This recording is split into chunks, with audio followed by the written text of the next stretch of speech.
ఇకపై మీకు ఇష్టమైన ఫేవరెట్ సీరియల్స్ యొక్క ఫుల్ ఎపిసోడ్స్ యూట్యూబ్లో అందుబాటులో ఉండవు. కేవలం సన్నెక్స్లో మాత్రమే ఫ్రీగా చూడొచ్చు.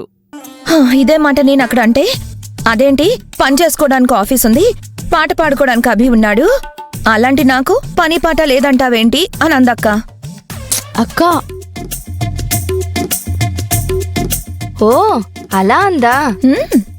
ఇది నీ కల్పితమని మాకు తెలుసు. లేదక్కా. విద్య, జనని అలా మాట్లాడదని మాకు తెలీదా? ఊరికే సందర్భం దొరికింది కదా అని ఒక కథ అల్లేసావు.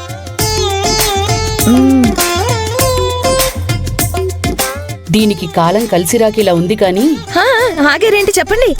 కాలం కలిసొస్తే ఢిల్లీ సభలో కూర్చునేదానివి. అబ్బబ్బబ్బా, నా టాలెంట్ ని గుర్తించిన ఏకైక మహిళ మీరే అత్తయ్య గారు.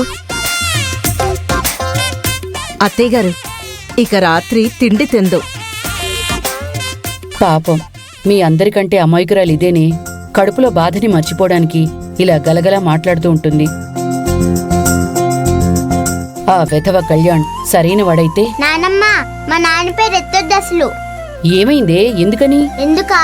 అదే కూతురు బర్త్డే ఉంది, ఇంటికి వెళ్ళాలి, ఐక్యతని బయటకు తీసుకెళ్ళాలి, షాపింగ్ చేయాలి. ఆలోచన ఉందా?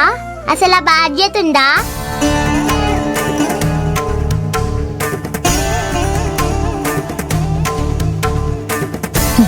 చిన్న పిల్ల చేత ఇలాంటి మాటలు అనిపించుకుంటున్నారు. సిగ్గు సరవుంటే కదా. అమ్మా, నీ నోరు ఊరుకోదా? నేనేం చేశాన్రా? అందరూ సరదాగా మాట్లాడుకుంటుంటే కళ్యాణ్ ప్రస్తావన తీసుకురావడం, వాణ్ణిలా మాటలనిపించడం ఏంటి? అది చిన్నపిల్ల చేత. ఏంటన్నయ్య, కళ్యాణ్ అనేసరికి నీకు బాధగా ఉందా?